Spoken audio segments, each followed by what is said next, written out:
আসসালামু আলাইকুম। চলেন এখন আমি আপনাকে আপনার ই-কমার্স ওয়েবসাইটের 98 নাম্বার ফিচারের সাথে পরিচয় করায় দেই। ফিচারটা হচ্ছে অর্ডার ম্যানেজারের আন্ডারে নতুন এবং পুরাতন ফিল্টার অর্ডার ফিচারটা। সো এটা আপনার হ্যাঁ, ভালোই কাজে লাগবে।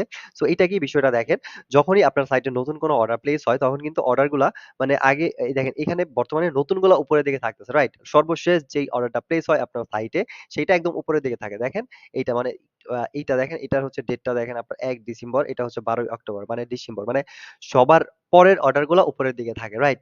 বাট আপনি যদি চান যে না, আ এইভাবে আপনি অর্ডারগুলা প্রসেস করবেন না। আপনি চান যে হচ্ছে নতুনগুলা মানে পুরানগুলা উপরে থাকুক, নতুনগুলা নিচের দিকে থাকুক। আপনি চাইলে সেটাও করতে পারেন। এটা ২ ভাবে করা যায়। একটা হচ্ছে আপনি এই দেখেন এই অর্ডার লিস্টে সবগুলো অর্ডার লিস্টের মধ্যেই এই দেখেন filter new order, filter new old, new hyphen new slash old মানে নতুন পুরান ফিল্টার করুন। বর্তমানভাবে দেখেন ওল্ড, ওল্ড টু নিউ মানে নতুনগুলা আ সরি পুরানগুলা উপরে থাকবে, আস্তে, আস্তে এভাবে নিচে দিয়ে যাবে। এইভাবে সেট করা আছে। আপনি চাইলে এটাকে জাস্ট এখানে ক্লিক করবেন, নিউ টু ওল্ড এ দিবেন। তাহলে হচ্ছে আগে যে অর্ডার গুলা পড়ছে নতুনগুলাই উপরের দিকে থাকবে, পুরানগুলা নিচের দিকে যাবে। আই থিংক বুঝতে পারছেন। সো এইভাবে এক ক্লিক করে হচ্ছে আপনি এটা চেঞ্জ করে নিতে পারেন। এখন গেল আরেকটা জিনিস, এটা তো পারলেন। বাট দেখেন আপনি যখনই পেজ লোড দিবেন তখনই হচ্ছে এইটা বারবার কিন্তু আপনার মানে এটা আবার নতুনগুলা পুরানগুলা উপরে থাকবে। ডিফল্টটা সেট হয়ে যাবে। এইটার জন্য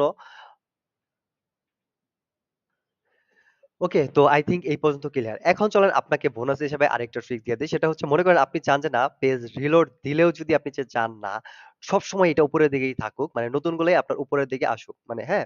আর হচ্ছে এইভাবে সিরিয়াল হোক। তখন আপনি যেটা করতে পারেন এইখান থেকে আপনি যেটা করবেন এই যে সেটিং ম্যানেজারে যাবেন। এইখান থেকে দেখেন ডিফল্ট অর্ডার লিস্ট আপনি বর্তমানে অনলি নিউ আছে। আপনি এখানে অল দিয়ে দিবেন। ও না আচ্ছা এটা আচ্ছা সরি এটা অন্য ফিচার। এটা হচ্ছে এটা যদি দেন তাহলে হচ্ছে আপনার আচ্ছা চলেন এইটা দিয়েই দেখাই যেহেতু আইসি। এটা যদি আপনি দেন তাহলে যেটা হবে অর্ডার ম্যানেজারে আসলে এখানে শুধু নিউ গুলাই থাকবে না। নিউ, ওল্ড অন্যান্য অনেক স্ট্যাটাসের অর্ডার গুলাও আপনার এইখানে থাকবে। তো যাই হোক এটা আপাতত পরে অন্য কোনো ভিডিওতে এটা ডিটেইলস আমি আলোচনা করব। আপাতত আপনি বুঝতে পারছেন যে নতুন অর্ডার কিভাবে আপনি ফিল্টার উপর নিচে করবেন। সো যাই হোক আশা করি ফিচারটা আপনার ভালো লাগছে এন্ড কাজে লাগবে। তো আজ এ পর্যন্তই। নেক্সট ভিডিওতে আমি আপনাকে আপনার ই-কমার্স ওয়েবসাইটে এরকম প্রয়োজনীয় নিউ ফিচারের সাথে পরিচয় করায় দিব যেটা দিয়ে আপনি আপনার ই-কমার্স বিজনেসটাকে আরো সহজভাবে এবং আ কম সময়ে ম্যানেজ করতে পারবেন। তো আজ এ পর্যন্তই। সাবধানে থাকেন। দেখা হবে নেক্সট ভিডিওতে নতুন কোনো ফিচারের সাথে। আসসালামু আলাইকুম।